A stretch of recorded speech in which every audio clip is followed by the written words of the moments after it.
Bonjour, bonjour, bonsoir, chers amis, comment allez-vous? J'espère que cette vidéo va vous retrouver en pleine forme. Donc, là, aujourd'hui, on va parler de la culture, on va parler de la structure. Et là, c'est intéressant de parler de tout ça et parce que ça fait partie intégrale euh, de notre cours. Donc, la culture, c'est c'est vraiment, si j'essaie de vous donner une définition de la culture, c'est vraiment la culture, c'est les habitudes, la culture, ce sont les coutumes, les mœurs, les valeurs, ok? Et normalement, nous avons une culture personnelle, par exemple une culture individuelle, parce que chaque personne a été élevée dans un milieu, on a pu faire l'acquisition des valeurs, par exemple des valeurs religieuses, des valeurs éthiques, des valeurs sociales, mais aussi nous faisons partie d'une culture qui est la culture nationale. Par exemple, en tant qu'Haïtiens, nous parlons la même langue et nous aimons le riz, par exemple. Nous avons des fêtes. euh, et là, si on regarde la culture nationale, on peut dire que notre culture, qui est une culture individuelle, c'est une sous-culture de la culture nationale. Maintenant, et dans une organisation, l'organisation a sa façon de fonctionner. L'organisation a aussi des valeurs. L'organisation a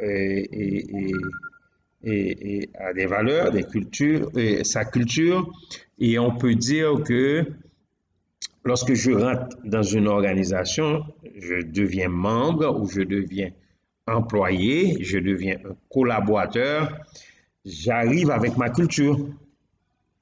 Maintenant, en tant qu'individu, à l'intérieur d'une organisation, il y a des individus, mais un ensemble d'individus, c'est un groupe. Donc, le groupe qui est à l'intérieur de l'organisation va épouser la culture organisationnelle, la culture de l'organisation. Donc, je suis un individu, j'arrive, j'ai ma culture personnelle, ma culture individuelle, c'est une culture individuelle.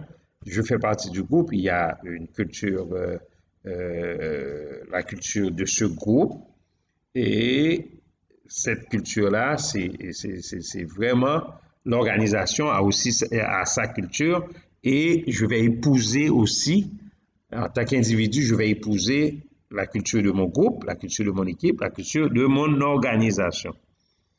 Donc, et qui est une sous-culture de la culture nationale. Voilà pourquoi, lorsqu'une entreprise veut aller investir au niveau international, l'entreprise doit savoir la culture individuelle. Je vous donne un exemple. Par exemple, Marriott. Marriott, c'est une franchise internationale. Maintenant, Marriott est en Haïti. Vous allez voir, ils vont mettre des tableaux haïtiens. Et dans leur buffet, par exemple, ils vont mettre le riz haïtien parce qu'ils savent que les Haïtiens aiment cette affaire-là, les Haïtiens aiment ces choses-là, et ils n'ont pas d'autre choix de mettre ça. C'est la même chose. Si je veux investir dans un pays, je dois savoir comment l'environnement de ce pays-là. Les gens qui viennent investir, ils savent que de temps en temps, il y a des problèmes politiques, ils savent. C'est pour cette raison que vous avez peu d'entreprises au niveau international, parce que les investissements n'aiment pas l'instabilité. Et moi, je dis souvent, Haïti n'a pas un problème d'insécurité en tant que tel, parce qu'il y a des pays qui sont pires, comme la Jamaïque, comme même aux États-Unis, comme Chicago, en tant qu'État, comme Washington. Il y a beaucoup plus de gens qui sont morts par jour et, aux États-Unis qu'en Haïti. Peut-être Washington DC ou Chicago ou lorsqu'on regarde la Jamaïque également. OK? Tout cela pour vous dire que l'entreprise va venir, l'entreprise doit épouser la culture de ce pays. La culture se développe, la culture qui est propre à une organisation peut se modifier par l'action du management. Ça veut dire par la façon dont on gère l'entreprise. Okay? Les cultures d'entreprise se forment, les cultures s'entretiennent et les cultures se modifient. Mais comment une culture se forme? Il y a un spécialiste qui s'appelle Edgar Schein. Schein a dit quoi? Il a dit que la culture d'entreprise se forme en partie pour répondre à deux séries de problèmes qui sont essentiels que les organisations affrontent.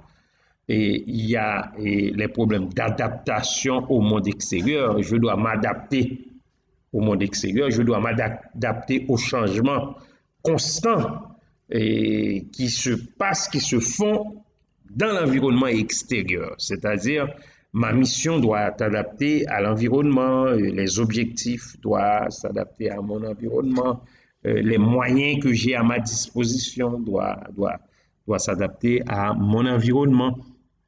Ensuite, il y a les problèmes d'intégration interne. Par exemple, à l'intérieur, donc il y a des problèmes externes, c'est-à-dire comment je vais faire pour m'adapter à mon environnement externe. Il y a aussi des problèmes internes. Par exemple, comment ça se passe, le pouvoir, comment ça se manifeste à l'intérieur de l'organisation, le langage, l'amitié, l'amour, les récompenses, les sanctions, comment ça se passe à l'intérieur. Je dois m'adapter. C'est pour cette raison que là, ça va me permettre de former une culture. Mais les cultures aussi s'entretiennent. Comment je vais faire pour entretenir une culture? De façon générale, l'organisation essaie d'embaucher des gens qui correspondent l'organisation à sa culture. OK? On révoque les employés dont les comportements et les activités dévient constamment du monde culturel. Et là aussi, la culture peut changer. Comment je fais ça? Je change l'objet de l'attention des employés, je change les manières dont les situations de crise sont traitées, je change les critères de recrutement, de promotion, d'attribution des récompenses, les rythmes et les cérémonies. OK?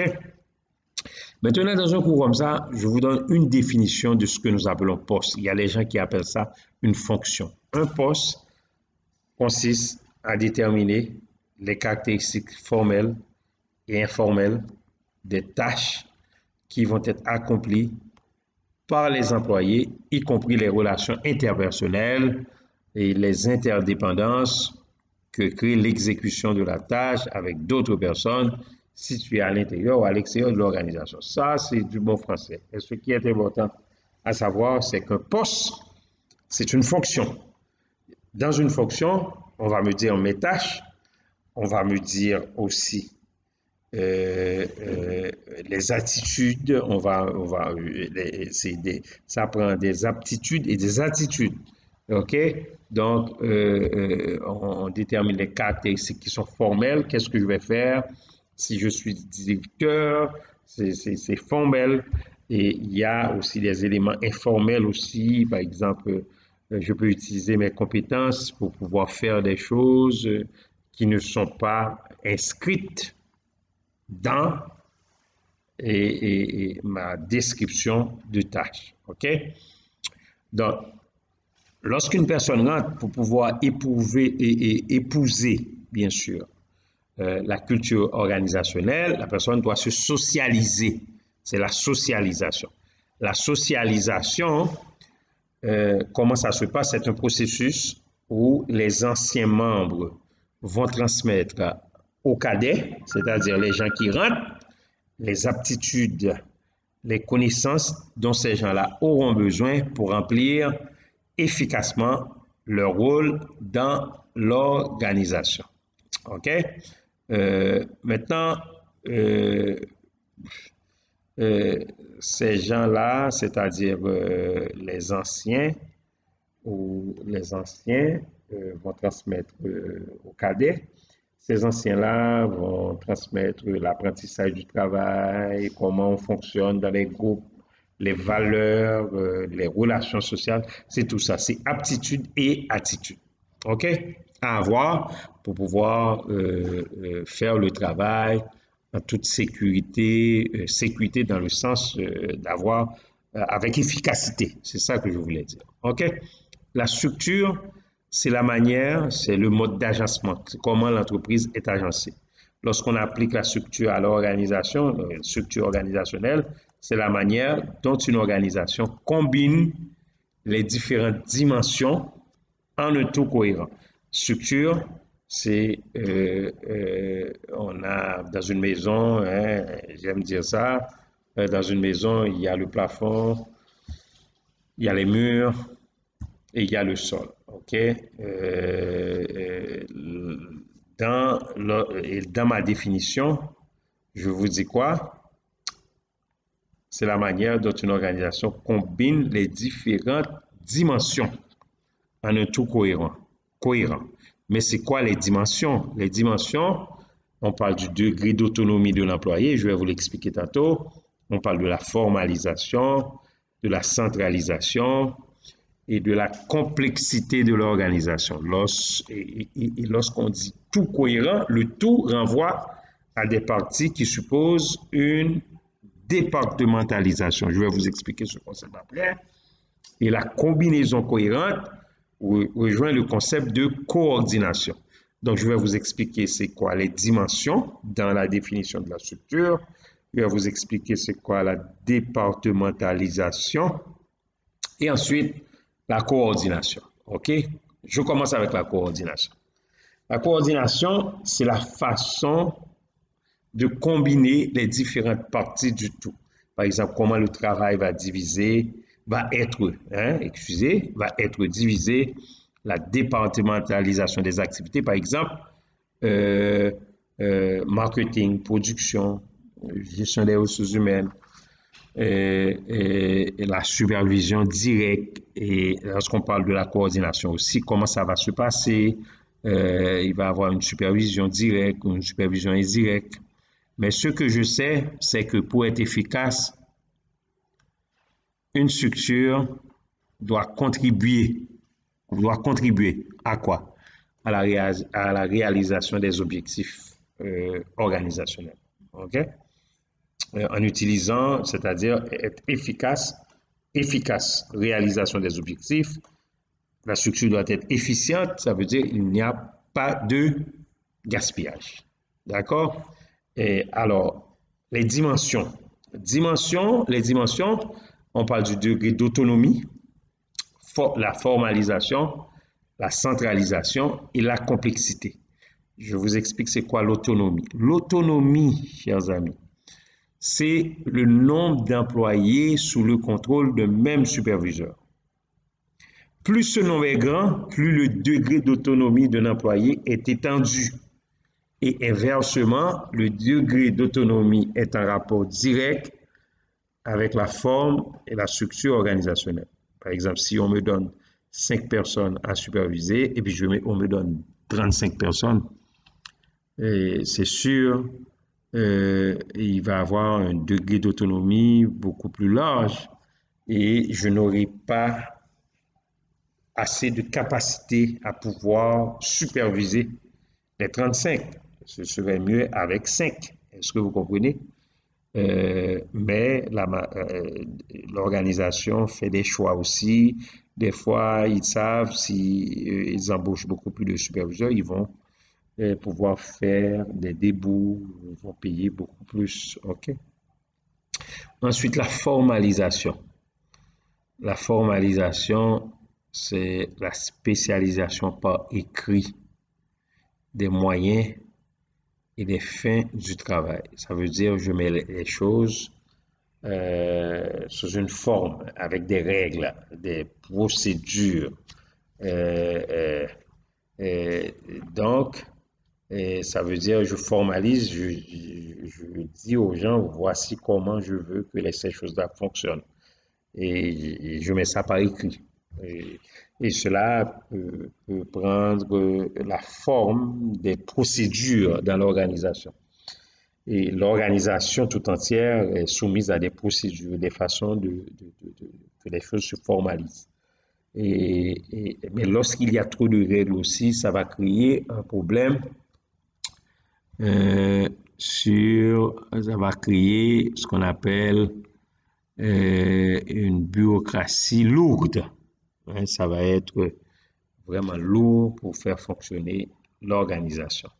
Et la centralisation, lorsqu'on parle de centralisation, il faut parler aussi de décentralisation. C'est pas, il y a une différence entre centralisation ou concentration ou décentralisation ou déconcentration.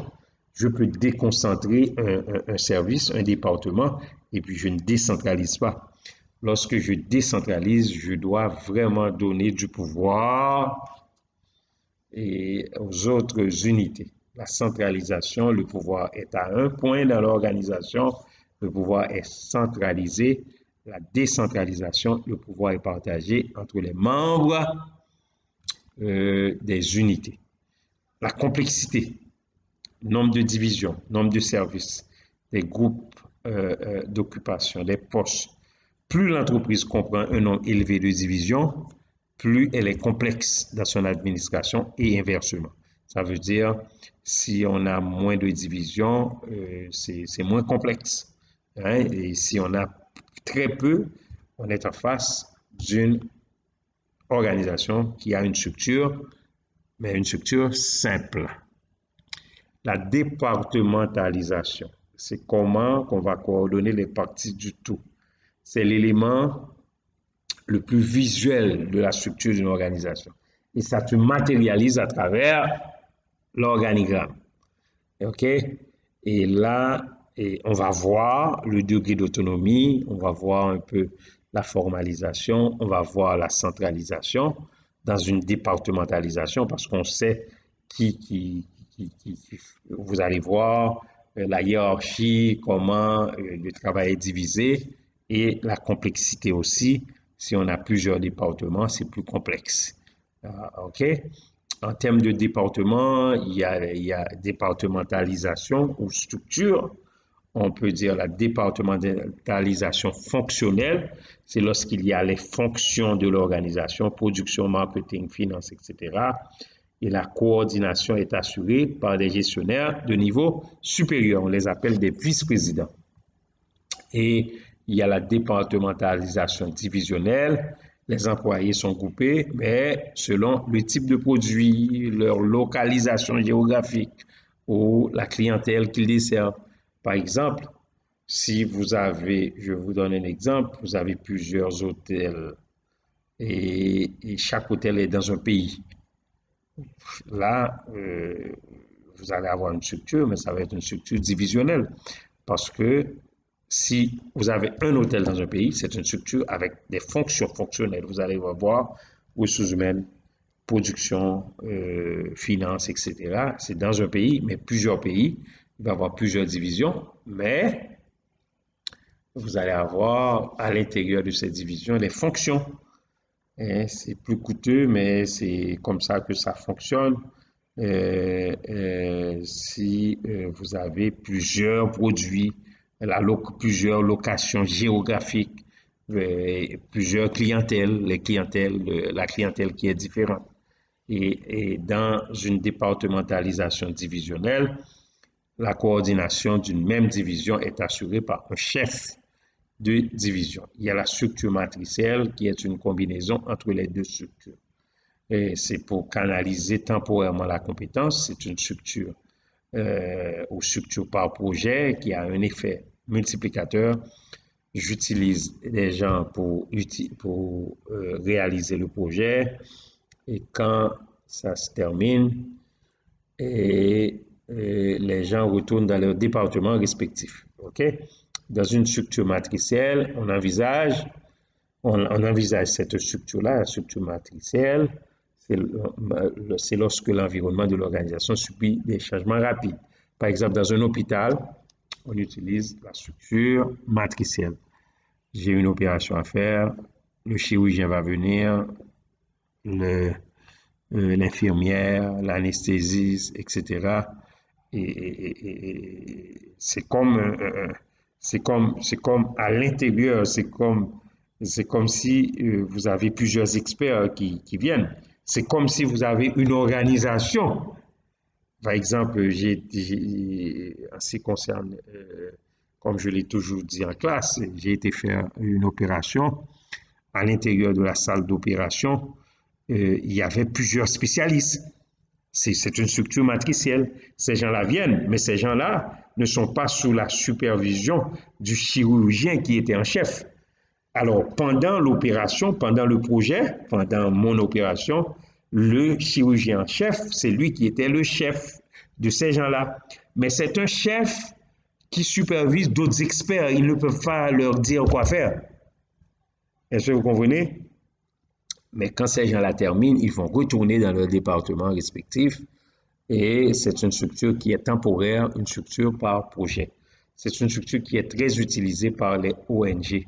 Par exemple, j'ai un puits à fouiller quelque part, je vais demander à celui qui va fouiller, celui qui va faire les calculs, celui qui va, etc., celui qui va administrer, et on se met ensemble, on va fouiller ce puits-là, et puis à la fin, on retourne dans nos départements respectifs.